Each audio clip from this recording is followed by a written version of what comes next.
तर शेतकरी बांधवांसाठी महत्त्वपूर्ण बातमी आहे. तूर उत्पादक शेतकऱ्यांनो सावधान. आपण जर तूर पेरली असाल तर तुरीवर कोणत्याही वेळी दवाळ नावाचा रोग येऊ शकतो.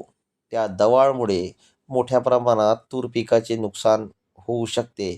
याची शक्यता नाकारता येत नाही.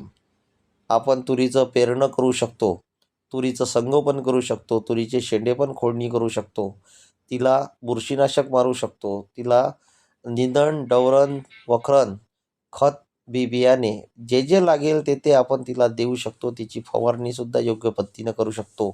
परंतु ज्यावेळी दवाळ हे या तूर पिकावर येतं त्यावेळी या पिकाचं मोठ्या प्रमाणात नुकसान करतं.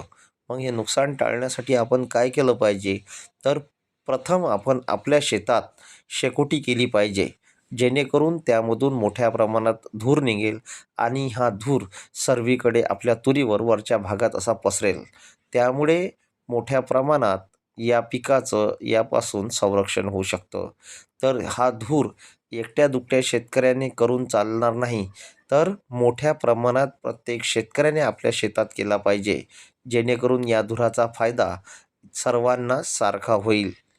त्यामुळे अशी एक शिफारस, एक अनुभव हा आपल्या पूर्वजांकडून आपल्याला मिळालेला आहे.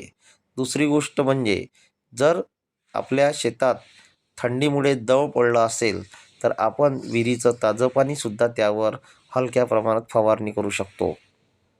तर तिसरा उपाय म्हणजे यावर बुरशीनाशकची फवारणी. जर आपल्याला आढळलं की आपल्या पिकांवर मोठ्या प्रमाणात दवाळ आलेला आहे तर आपण बुरशीनाशकची फवारणीसुद्धा करू शकता. हा संपूर्ण सल्ला हा अनेकांच्या मार्गदर्शनातून मिळालेला आहे.